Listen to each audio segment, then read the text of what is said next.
ma awoodo inaan wax arko laakiin waan maqlaa dunida igu hareeraysan ana yaraa si wanaagsan ayaan wax u arki jiray waxaan ciyaari jiray sportiska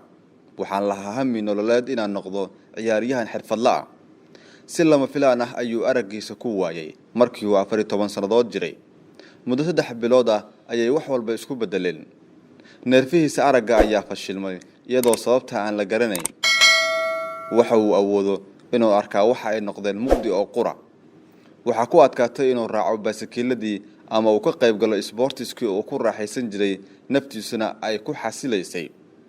hongigo inaan ciyaaro waa ay ku adkaatay waxaan joojiyay adeegsiga kabaha barafka lagu dalmaro sabuurada iskuulka waxa lagu qoro inaan akhriyo marka wixii ka dambeeyay iima aanay suurto gelin oo way igu adkaatay dunida oo dhan ayaa igu soo koobantay waxa uu isku dayay inuu sameeyo wado kale oo ku safri karo dunida uu ku dhaxmari karo waxa uu ogaaday inuu usha u wato ay xayirayso oo sidii uu rabay aanay ahayn laakiin markii uu bartay habka carab jalqinta dunidiisii oo dhan way isbedeshay waqti badan kama aanay soo wareegin oo mar kale ayuu dibadda u soo baxay waxaan u xiisay inaan basakiilada koro waxaan doonayay inaan noqdo qof firfircoon wadadii aan u mari lahaana ma aanan garanayn maadaama aan indhoolo ahay waxaan goostay inaan iska joojiyo oo aanan sii raacin habka ay basakiilada u koraan dadka indhaha leh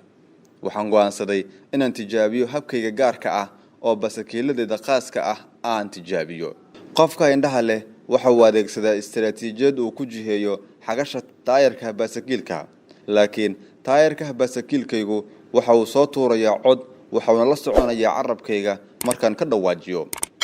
ugu dambeyn barayaan waxa u suurto gashay in basakiil uu raaco oo uu ku koro buuraha isagoo kaligiisa oo aan ciidana la socon xarig ku xiran oo isaga iyo basakiilka isku haayana aanay jirin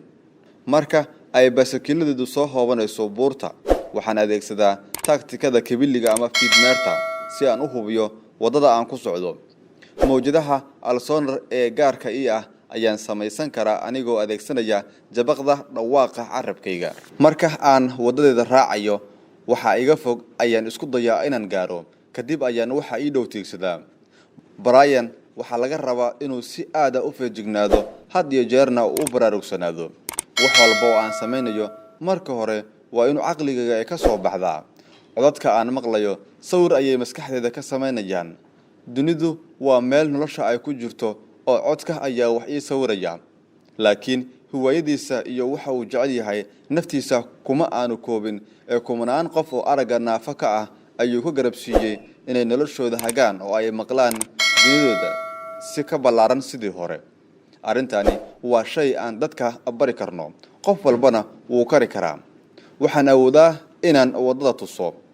inaan basakiilada koro waa arin aan ku fikrayay inaan samayn karo maadaama aan sameeyay waxaan jecelaystay inaan tusaale u noqdo oo dadka aan tuso in laga adkaado caqabad kasta wixii dadka horay u aaminsanayeen in aan la gaari karin